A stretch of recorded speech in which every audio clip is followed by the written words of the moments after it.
नमस्कार। India debate में आप सबका स्वागत है। मैं हूं आशुतोष पाठक। मित्रों, अमेरिका क्या करना चाहता है भारत के साथ, ये तो नहीं पता, लेकिन उसके कुछ एक्शंस ऐसे दिखाई पड़ रहे हैं जिससे अमेरिका के ऊपर भारत तो छोड़ दीजिए, दुनिया भर से सवालों की झड़ी लग रही है और अमेरिका के अंदर भी अमेरिकी स्ट्रैटेजी पर सवाल उठा रहे हैं। अभी पेंटागन के एक्स ऑफिशियल हैं माइकल रूबिन। उन्होंने एक गंभीर बात कही है और ये बात कही है पाकिस्तान जैसे रोग स्टेट के फील्ड मार्शल आसिम मुनीर के बारे में। उन्होंने कहा कि आसिम मुनीर सूट बूट में ओसामा बिन लादेन है।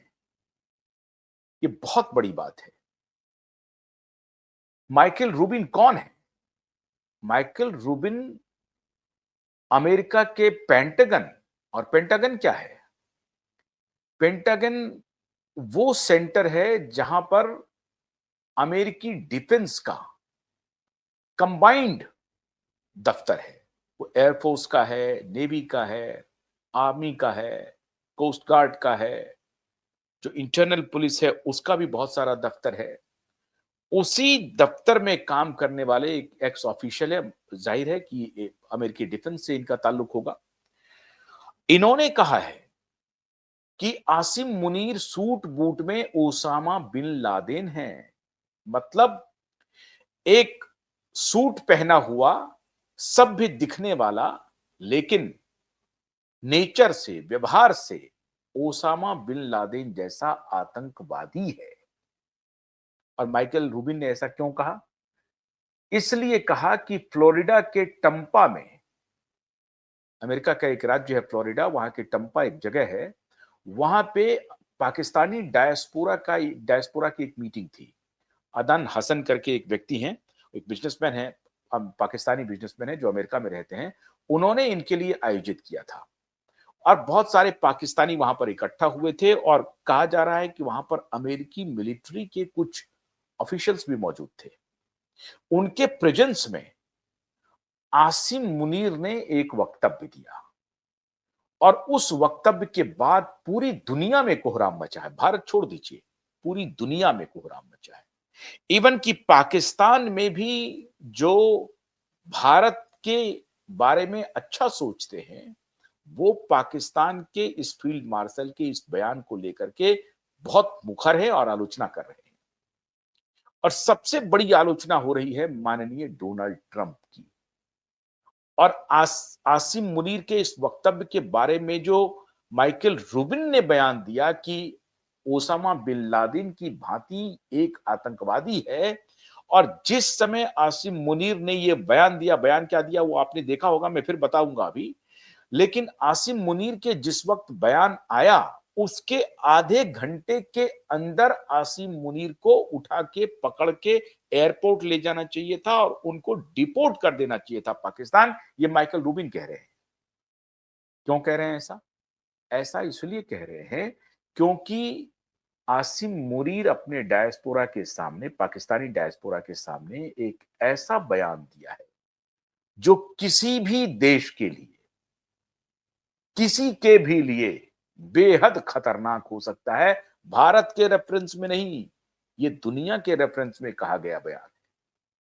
और वो एक प्रकार से एक ऐसा व्यक्ति प्रतीत हो रहा है जो पूरी दुनिया के सामने कह रहा है कि अगर तुम हमें नहीं बचाओगे तो हम सब तुम सबको ले डूबेंगे। मतलब एक ऐसे बच्चे की तरह है कि अगर ये खिलौना मुझे नहीं दोगे तो मैं उस खिलौने को तोड़ दूंगा, खिलौने को यूं खत्म कर दूंगा, मैं मानव जाति को ही खत्म कर दूंगा। और वो धमकी दे रहा है अमेरिकी सॉइल पर खड़ा होकर के, अमेरिकी मिट्टी पर खड़ा होकर के कह रहा है कि अगर भारत ने पाकिस्तान को सिंधु का जल नहीं दिया या पाकिस्तान आने वाली नदियों का पानी नहीं छोड़ा, तो हम भारत को तो तबाह करेंगे ही, हम आधी आबादी को तबाह कर देंगे, ये न्यूक्लियर बॉम्ब गिरा देंगे और मिसाइल से हमला करेंगे। और खाली भारत तबाह नहीं होगा, दुनिया की आधी आबादी तबाह हो जाएगी। मतलब वो चीन को भी कह रहा है, वो मध्य एशिया को भी कह रहा है और बाकी अन्य देशों को भी कह रहा है कि उसका इफेक्ट जहां-जहां जाएगा मुझे नहीं मालूम।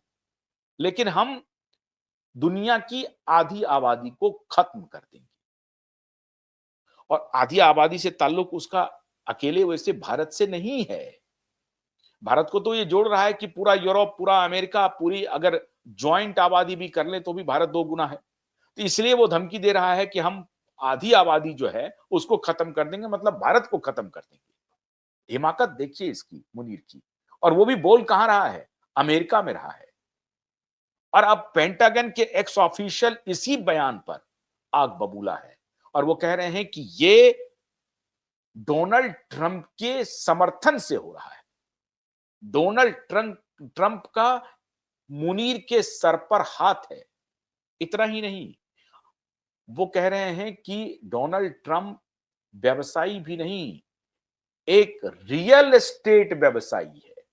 मतलब रियल एस्टेट व्यवसायी को कह रहे हैं कि बाकी व्यवसायी तो थोड़ा बहुत नीति, विचार इस सब में बिलीव करते हैं, रियल एस्टेट वाले को तो कोई मतलब नहीं। मतलब अभी हम लोग समझते थे कि भारत में रियल एस्टेट के जो डेवलपर्स होते हैं, वो गुंडे प्रवृत्ति के होते हैं। ऐसी ही प्रवृत्ति का जिक्र वो माइकल रूबिन कर रहे हैं डोनाल्ड ट्रंप के बारे में कि वो रियल एस्टेट डेवलपर हैं और इनकी प्रवृत्ति कोई नीति में विश्वास रखने वाला, नियत में विश्वास रखने वाला, संयमित विचार रखने वाला नहीं है। वो इस प्रकार से बार्गेन कर रहा है जैसे कि वो चाहता है कि उसे नोबेल प्राइज मिले और वो पेपर पर बार्गेन कर रहा है। नोबेल प्राइज करने पाने के लिए कोई सही कदम नहीं उठा रहा है, पेपर पर वो कदम उठा रहा है। वो कह रहा है कि हमने वॉर रुकवा दिया, पेपर पर वॉर जारी है। रशिया यूक्रेन के बीच में वॉर जारी है, इजराइल और फिलिस्तीन के बीच में वॉर जारी है। लेकिन ये कह रहा है कि हम सबको तरफ वॉर रुकवा दिया, हमको नोबेल प्राइज दे दो। ये बात मैं नहीं कह रहा हूं, ये माइकल रूबिन कह रहे हैं बार बार डोनाल्ड ट्रंप के बारे में। और वो ये कह रहे हैं कि अगर फील्ड मार्शल आसिम मुनीर ने अमेरिका की धरती पर इस तरह का बयानबाजी किया है तो उसको डोनाल्ड ट्रंप को चाहिए आधे घंटे के अंदर उसे डिपोर्ट कर दे और उस पर बैन लगा दे। साफ साफ कह रहा है कि Asim Munir Osama bin Laden है सूट बूट पहना हुआ। मतलब एक वो सभ्य सा जो दिख रहा है सूट बूट में, वो असल में उसके अंदर ओसामा बिन लादेन छिपा हुआ है। छिपा नहीं, वो ओसामा बिन लादेन ही है। उसकी तकरीर देख लीजिए, उसकी टिप्पणी देख लीजिए। पाकिस्तान में मित्रों कू हो चुका है। Pakistan is no more democratic country and from very inception it has never been. अब तो ये पहले से भी कभी नहीं रहा, अब तो वो बिल्कुल भी नहीं है। अब पाकिस्तान की ये जो टिप्पणी आई है वो क्यों आई? क्योंकि पाकिस्तान बिलबिला गया है। पाकिस्तान ये रोना रो रहा है कि हमारी 25 करोड़ आबादी भूख से मर जाएगी। क्यों मरेगी साहब? क्योंकि भारत ने हमारे पास जो नदियां आ रही थी उनको रोक दिया है, उनके जल को रोक दिया है और कह रहा है कि अगर भारत डैम बनाएगा उन नदियों पर तो हम डैम बनाने का इंतजार करेंगे और जिस समय डैम बन जाएगा हम अपने मिसाइल छोड़ देंगे और डैम को तबाह कर देंगे। ये धमकी देखिए, ये वो देश दे रहा है जिसने अपने 10 एयरपोर्ट गंवा चुका है, एयर बेस गंवा चुका है। वो डिफेंस एयर बेस है, 10 के 10 गंवा चुका है, नेस्त नाबूद हो गया है। उनके न्यूक्लियर ठिकानों पर भारत की नजर जा चुकी है, उसको भी थ्रेटन कर दिया गया है। और असल में अब ये कहानी बाहर आ रही है मित्रों कि पाकिस्तान के न्यूक्लियर ठिकानों में असल में अमेरिकन न्यूक्लियर बॉम्ब छिपा करके रखे गए हैं। कि अगर खुदा ना खास्ता कभी ब्लास्ट हो जाए, तो ये पाकिस्तानी खत्म हो जाए। हमारे देश में कहीं कुछ नहीं और वो पूरी तरह से अमेरिका के नियंत्रण में है। इसलिए ये हाय तौबा मचा हुआ है। अब ये इंटेलिजेंस की बात है, ये जांच का विषय है कि पाकिस्तानी न्यूक्लियर ठिकानों पर अमेरिका का न्यूक्लियर एटम बॉम्ब या न्यूक्लियर बॉम्ब वहां पर अमेरिका का किस मात्रा में है और उसका नियंत्रण किसके पास है? क्या उसका नियंत्रण अमेरिका के पास है? बिल्कुल है, क्योंकि अभी जब ये ऑपरेशन सिंदूर चल रहा था, तो पता चला कि पाकिस्तानी न्यूक्लियर ठिकानों के आसपास अमेरिकी इंटेलिजेंस एजेंसी रात दिन पहरा कर रही है। दुनिया की अन्य इंटेलिजेंस एजेंसियां भी पहरा कर रही हैं, अन्य देशों की भी इंटेलिजेंस एजेंसियां पहरा कर रही है। तो क्या पाकिस्तान न्यूक्लियर बॉम्ब का एक आरामगाह बना हुआ है, जखीरा बना हुआ है और उसमें अलग अलग देशों के न्यूक्लियर बॉम्ब रखे हुए हैं और यहीं से पाकिस्तान को यह ताकत मिल रही है? आखिर पाकिस्तान जो ये भारत को धमकी दे रहा है, वो किस बिना पर दे रहा है? और वो भी अमेरिका से दिया जा रहा है और अमेरिका का कोई ऑफिशियल स्टेटमेंट नहीं आ रहा है कि ये मुनीर ने जो बात कही है ये गलत है, हम इसको प्रमोट नहीं करते, हम इसको कंडेम करते हैं। भारत में अच्छी बात है कि भारत की अपोजिशन ने इस बात का कंडेम किया है, कांग्रेस पार्टी ने कंडेम किया है मुनीर की इस धमकी का। अभी तक अमेरिका ने इस स्टेटमेंट का खंडन नहीं किया है, लेकिन अब आते हैं इस मुनीर को ठिकाने लगाने के लिए भारत ने क्या तैयारी कर ली है? आपको याद होगा मित्रों, जब ऑपरेशन सिंदूर का सीज फायर हुआ था, उसी वक्त भारत सरकार ने साफ साफ भारत सरकार का यह ऑफिशियल स्टेटमेंट है, विदेश मंत्रालय का भी, रक्षा मंत्रालय का भी, मिनिस्ट्री ऑफ होम का भी और भारतीय सेनाओं का भी अभी हाल में स्टेटमेंट आया है। Army chief general Trivedi IIT Mumbai में स्टूडेंट के बीच थे और उन्होंने कहा कि ऑपरेशन सिंदूर अभी बंद नहीं हुआ है, कभी भी शुरू हो सकता है। भारत युद्ध के लिए तैयार है 24 घंटे। इसका मतलब है कि भारत सरकार ने एक सर्टेन पीरियड के लिए पॉज दिया था और भारत को मालूम है कि ये पाकिस्तान कुत्ते की पूंछ है, ये सीधा नहीं होगा, इसे एलिमिनेट ही किया जाएगा।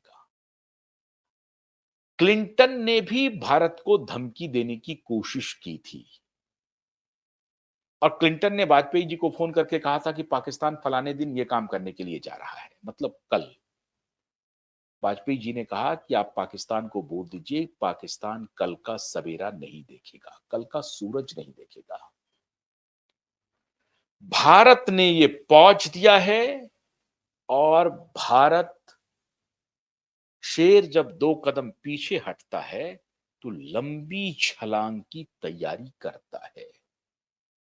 भारत अब तैयार हो चुका है मुनीर को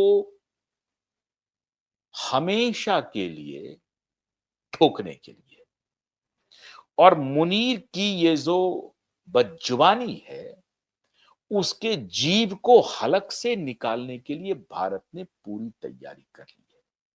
भारत का नेवी तैयार है, भारत का एयरफोर्स तैयार है, भारत का आर्मी तैयार है।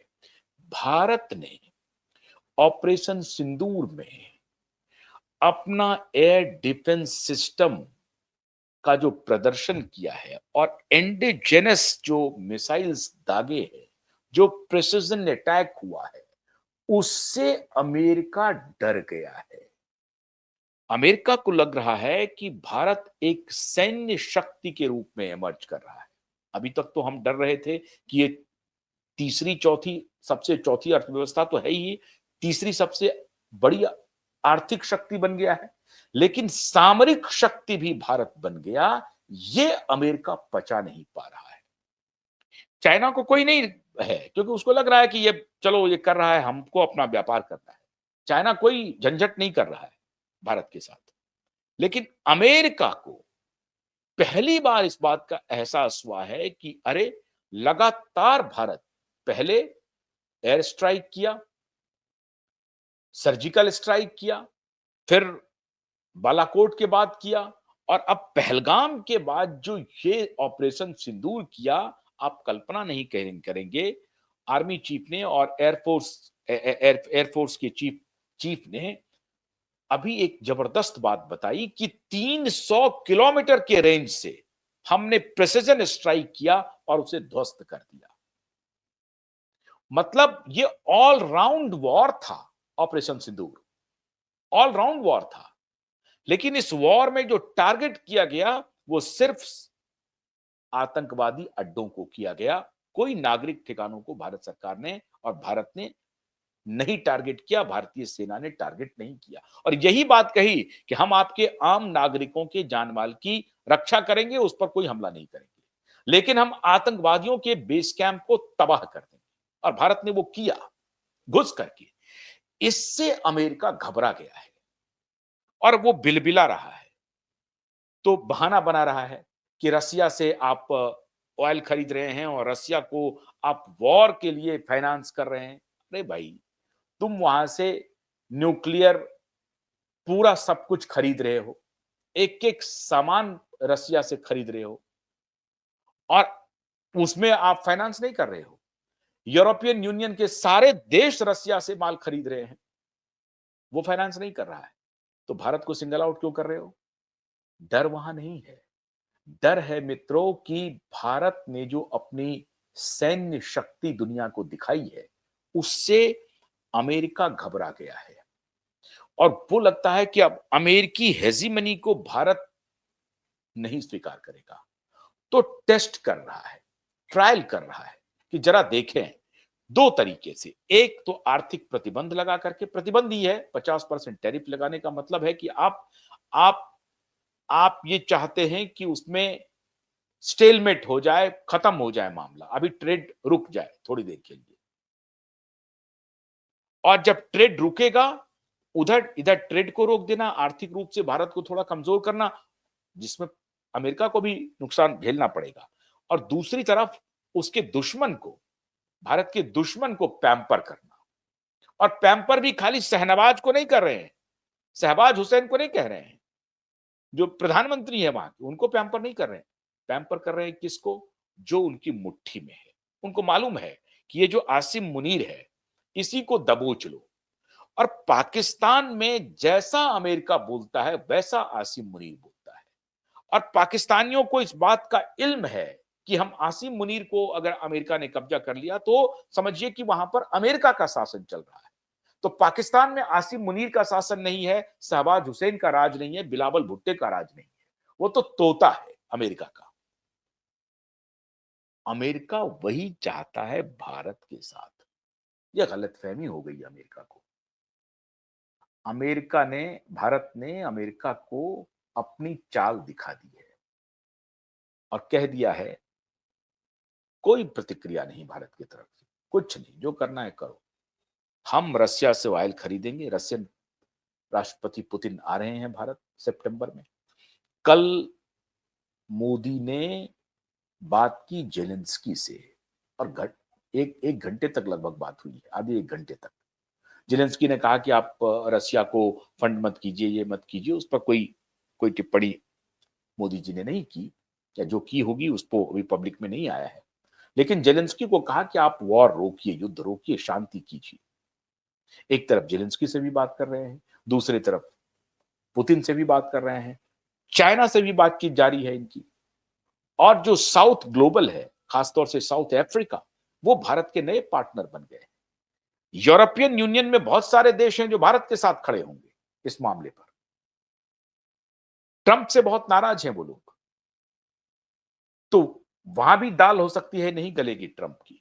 तो अगर ट्रंप चाहता है कि भारत के दुश्मन को आगे करके शिखंडी की तरह पीछे से बाण चलाएंगे तो भारत इसके लिए घुटने टेकने वाला नहीं है। यह गलतफहमी अमेरिका हटा ले और इसीलिए भारत ने तैयारी कर ली है अब ऑल राउंड अटैक पाकिस्तान पर करने की। पाकिस्तान को अब भारत किसी भी सूरत में बर्दाश्त नहीं करेगा और भारत के प्रधानमंत्री ने स्वयं ये बात भारत के जनमानस से बातचीत में कह दिया है कि नो मोर न्यूक्लियर ब्लैकमेल।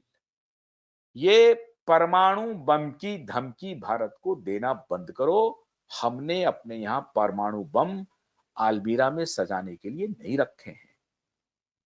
और ये इतना निर्लज्ज है आसिम मुनीर कि इसको इस बात का भी इल्म नहीं है कि इसके परमाणु ठिकाने भी भारत के जद में आ गए थे ऑपरेशन सिंदूर जो शॉर्ट पीरियड के लिए था।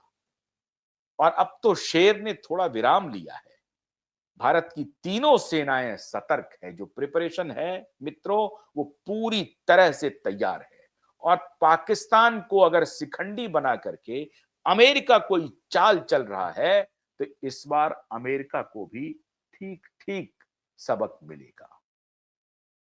मोदी छेड़ते नहीं है और छेड़ने वाले को छोड़ते नहीं है, ये पक्का मान लीजिए आप। तो अमेरिका अगर भारत को घुटने पर लाने की तैयारी कर रहा है तो ये बहुत बड़ी गलती कर रहा है। पूरी दुनिया सिंगल आउट कर देगी अमेरिका को और फिर पाकिस्तान का तो कोई वजूद नहीं है। अब भारत को थोड़ा सतर्क रहना है अपनी डिप्लोमेसी को लेकर के। थोड़ी बहुत जो गलतियां हुई हैं उसको थोड़ा करेक्ट करना है और पाकिस्तान को फाइनल सबक सिखा ही दिया जाए। बलूचिस्तान कभी भी पाकिस्तान से हटेगा और पाक ऑक्युपाइड कश्मीर तो भारत का होकर रहेगा। मोदी के हिस्से में लगता है कि कुछ बड़ा लिखा है और अगर 15 अगस्त के पहले कोई बड़ी बात हो जाए तो कहना तो कोई अचंभा भी नहीं होगा। जिस प्रकार से आसिम मुनीर धमकी दे रहा है तो कुछ भी हो सकता है। तो इस बार मुनीर को ठोकने की बड़ी प्लानिंग भारत ने कर ली है। इंतजार कीजिए एक्शन कब होता है। बहुत बहुत शुक्रिया। नमस्कार।